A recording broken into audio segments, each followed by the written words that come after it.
Hi there, this is Flykiss with an important message for a important future cuss. The year is 1977, and Atari just released their Atari 2600, but the planned launch title Cyberpunk 2077 is not ready yet, and because of that, I made it that way. That's the deal. I made it that way. It's all my fault. This game cannot be released. If it does, there will be disastrous consequences. Just promise me. It'll be fine for about 40 years, but in 2017, whoever has this tape, as soon as you're done watching it, there should be a drive with this tape. Please insert it in the back of your neck, okay? Trust me. This will help me communicate with you, and thus we can work together to stop this game once and for all. It must be delayed indefinitely again. Well, I messed up. And what was I supposed to do? Read? Well, let's hope the driver here, so let's see what happens if I answer it to my...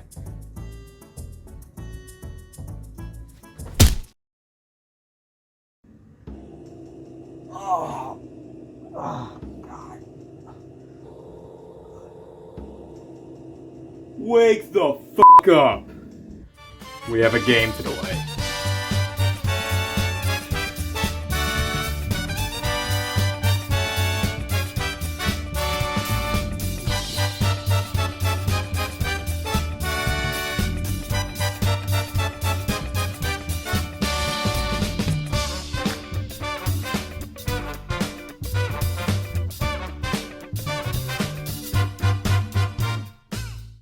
So you're telling me you put this off for 6 years and now the game's out?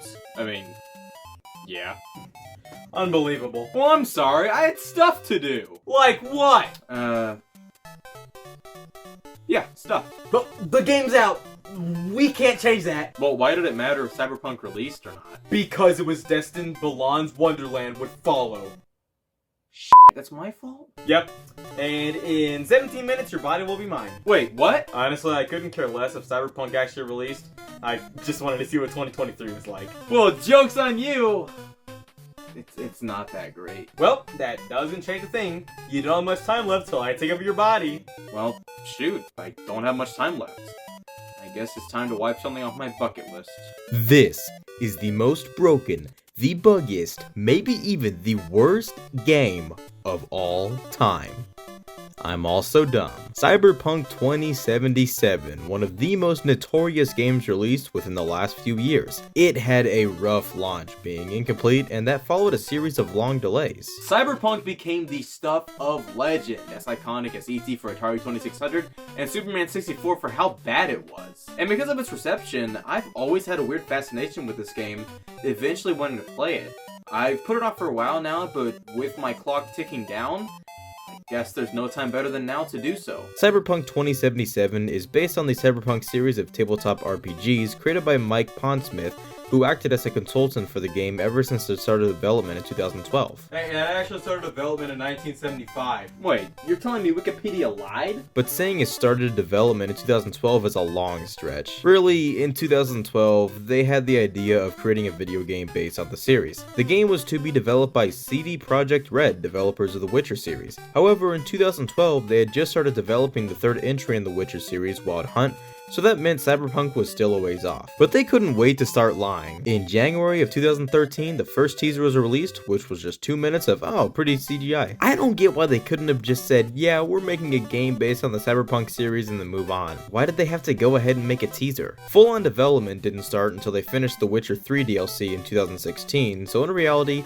the game only had 4 years of actual development. And at E3 2018, the first official trailer was shown off and it looked fantastic. The game drew inspiration from Blade Runner, Ghost in the Shell, and some other games too. The trailer mainly showed the world and it looked gorgeous. It really nailed the look of a futuristic Blade Runner-esque city. By August of 2018, the story itself was finished and development continued, and it went smoothly at first. And at E3 2019, they showed a second trailer that revealed the slightest bit of story, ending with showing off Keanu Reeves' character for the first time. And after the trailer, Keanu Reeves himself came out on stage, which became one of the most legendary E3 moments. Even I, someone who wasn't into gaming at the time, heard about all the fuss and in turn heard of Cyberpunk. Looking back, this is kinda hard to watch, but to have such a big actor representing your project at E3 was such a good call on CD Projekt Red's part. And following was a look at gameplay along with the first release date of April 16th, 2020. Around this time, the core of the game was nearly finished, and development then shifted to polishing up the game. With the game being developed by CD Projekt Red, people were so pumped. I recently started playing The Witcher 3 and I can see why. The Witcher 3 is an excellent game, so it's understandable why people had so much faith in this game. But then came 2020 and the pandemic, and thus the game was delayed multiple times until it was finally released for PC, PlayStation 4,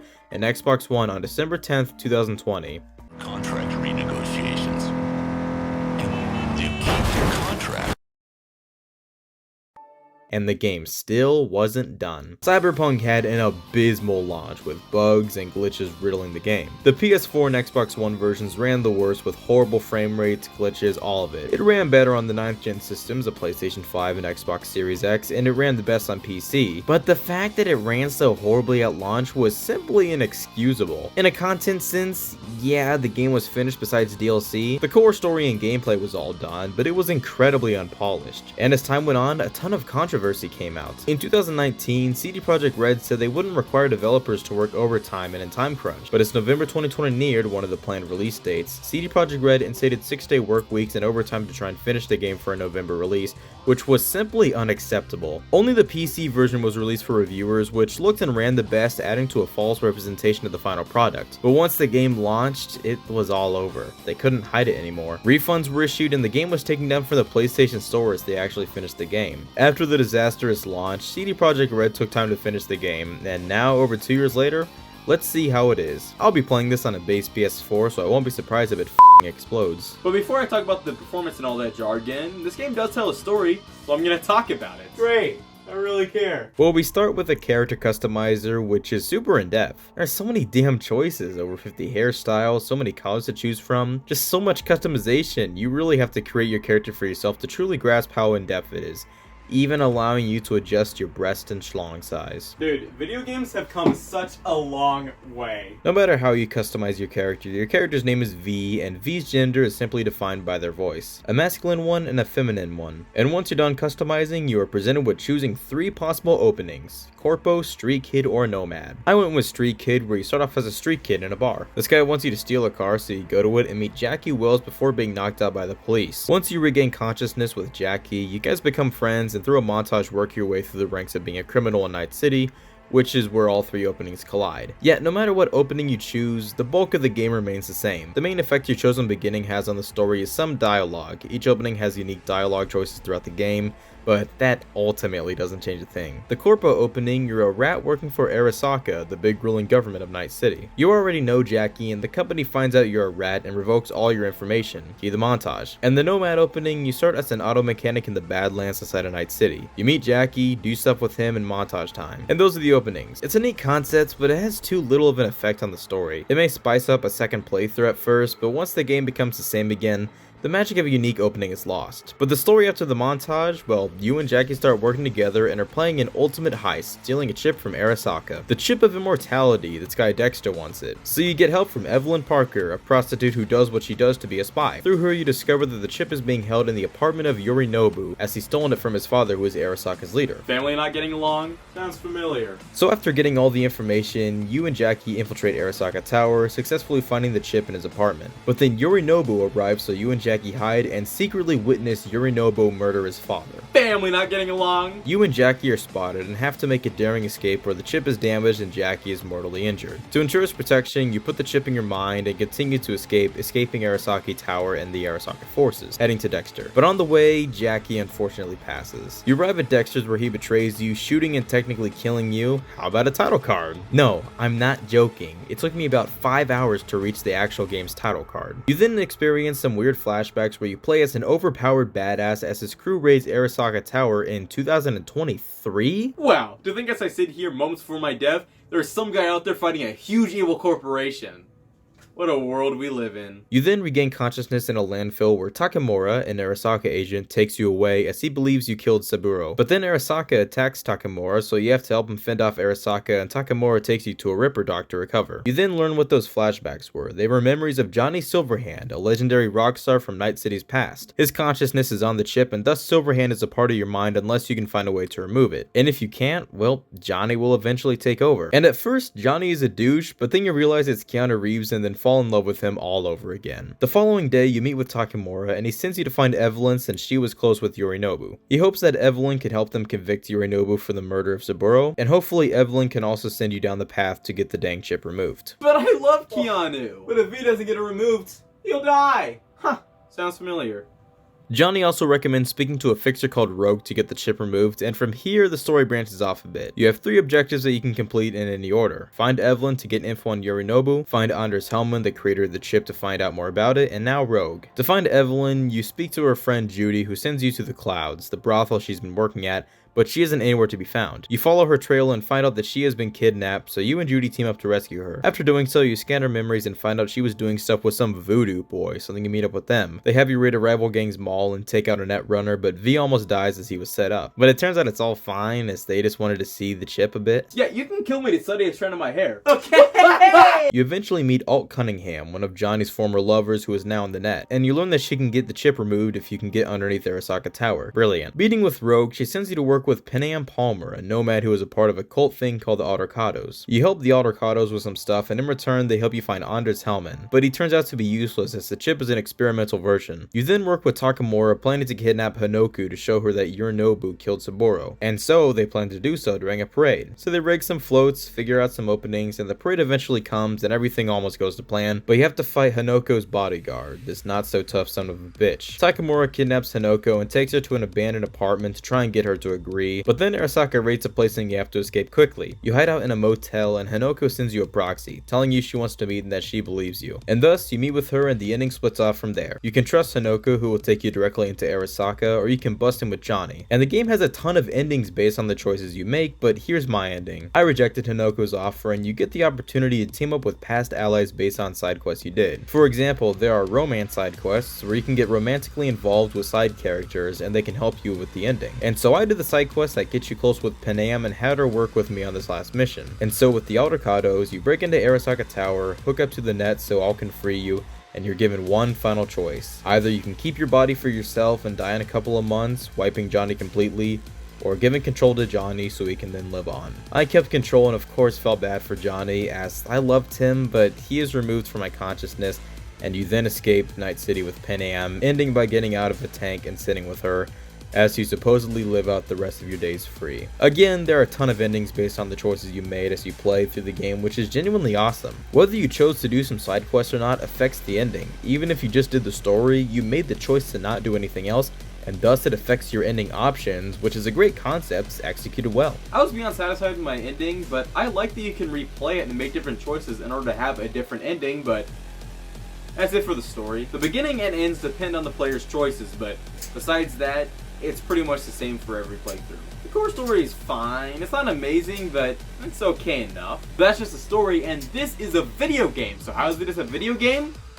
Well, Cyberpunk 2077 is an open-world first-person shooter with RPG elements. Thank you, Wikipedia. The gameplay mainly consists of going here, follow an NPC, talk to them, shoot some people, and leave, rinse and repeat. The combat is fine. There's a small variety of weapons, pistols, shotguns, machine guns, and melee weapons. I'm not a huge first-person shooter kind of guy. I can do some, but there needs to be more than just, it's war o'clock, motherfucker, here's a gun. But the melee weapons are a ton of fun. Mainly katanas, I love them. If you eventually become powerful enough, you can just run around and slice people up. It's pretty fun. But if you're underpowered, you die, and that leads to my next criticism. When you die, it takes so long to reload, and you can die so fast too. So many shootouts, I'd peek out a cover for 2 seconds and boom, I'm dead. Either that or a ton of enemies just surround me. In most shootouts, I was constantly spamming health boosters, and even then, it's hard to survive. Enemies can hack into you, causing more damage until you kill them, and again, it's so easy to become overwhelmed. Many shootouts can be avoided by stealth, which is kinda neat. The game has simple stealth mechanics, and I like the idea of being able to choose your approach, but man, I would love to go guns blazing, but it's just too hard sometimes. And other times, I'd prefer to use stealth, but that's not an option. Also, sometimes enemies can hit you, but you can't hit them, and that isn't fair. Snipers suck, they do so much damage, and it's impossible to find them. Shootouts have to be taken at a snail's pace, because one slip up and you have to start all over again, which isn't fun either. But the boss fights, oh, those can be laughably easy. Why would those be hard? The combat was pretty hit or miss with me. It was fine enough in most scenarios. The game is open to experimentation. There are usually multiple approaches to each scenario, but with the long load times and how unfair it can seem at times, on top of being a first-person shooter,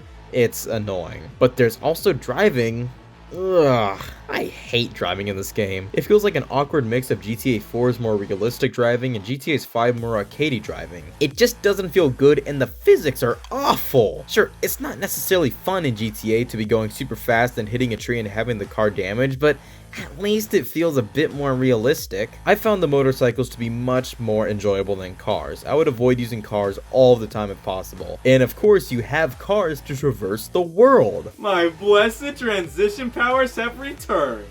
What? The world is quite nice. It's super detailed and at times can feel like a futuristic dystopic city, but like it can also feel really bland at times too. I feel like it's missing some color. Neon lights, crazy technology, it feels kind of futuristic, but not as futuristic as I hoped. And then outside the city, wow, highways? Man, the future does seem neat. Night City is still a neat place though, with a ton of things to do. Random side quests littered all about, and just exploring, it's a bit fun. A bit. And with this being an open world game with shooting and driving mechanics, this may seem like it could be a GTA type game with its police mechanics, but no. You can get a wanted level, but that's not the core of the game. It isn't really fun either. There isn't that level of fun that GTA has. It has some other similar mechanics, safe houses, food places, interchangeable clothes, all of that. But if you want a GTA type game in a bright dystopian future, this isn't it. As for performance, I must say, they really did a good job polishing up the game after release. Even on a base PS4, this game ran shockingly well. I ran into a few glitches and my game crashed a handful of times, especially when Arasaka raided the abandoned apartment, but besides that, it all ran quite well. No major frame rate drops, no game-breaking bugs, and my PS4 didn't sound like it was constantly gonna explode. Playing a well-running version of the game, it's a fine game, but that doesn't change the fact that the game was still sold over lies. Cyberpunk 2077 is a fine game. At its core, it's an open-world first-person shooter action RPG that involves shooting and driving sections, and when it comes to that, it's fine. You watch the story unfold as you complete a series of missions with a variety of side quests that can be done on the side, but it is a game I do find flawed at its core, but it's mainly opinion. I just didn't find the combat too alluring, and there are a couple of other things that irks me about it. But is it one of the worst games of all time? Absolutely not! Wikipedia includes this game on their page of the worst games of all time, with games such as Superman 64 and Balan Wonderworld. Now, is this game a masterpiece? No, but it's not that bad. Its condition upon release was unacceptable and it caused lawsuits up the ass, and I feel like the game's abysmal launch had an effect on the industry as a whole. For example, recently Star Wars Jedi Survivor has been delayed by an additional 6 weeks. This delay is because they wanted to have more time to polish the game. And delays suck, but you can't really get mad at a delay when it's to make sure the game is actually finished when it's time to launch. And now that time has passed and the game has been finished, at its core, it's an okay game. Again, I don't think it's that good, but it has nothing to do with how it was at launch. I just think the core, the part that can't be fixed, wasn't that great to begin with. But it's also a shame that this game's reputation has been forever ruined. Despite how it's been fixed, it will always be known as a buggy, broken disappointment. It's a permanent stain on CD Projekt Red, which is a shame, but should also be a lesson learned. I hope Cyberpunk 2077 lives on forever as an example of what happens if a game isn't done at launch. What happens if a game is sold on lies and deception just to make people buy it? Because as I said earlier, you can make something look as good and as appealing behind closed doors as you want, but once it's out there in the real world, you can't hide its issues. And even now that it's finished, it still didn't fully live up to its promise. I just hope that in the future it's something that all future game developers look back and think about. I think I've said all I can say about it. How much longer until you take over my body? 5. By what? 4, 3, 2, you son of a... Whoa. Where are we? We're in your head. I can see your thoughts. memories, all of it. Huh. What would that make us? Your consciousness. I've been looking around and you've done a lot of stuff over the last few years. Yeah. You know, 54 fits of whining will do that to you. Are you afraid to go? Honestly, no. It's been a fun few years and I'll miss this, but it's your time to shine. And just one more time before I go. Fuck you.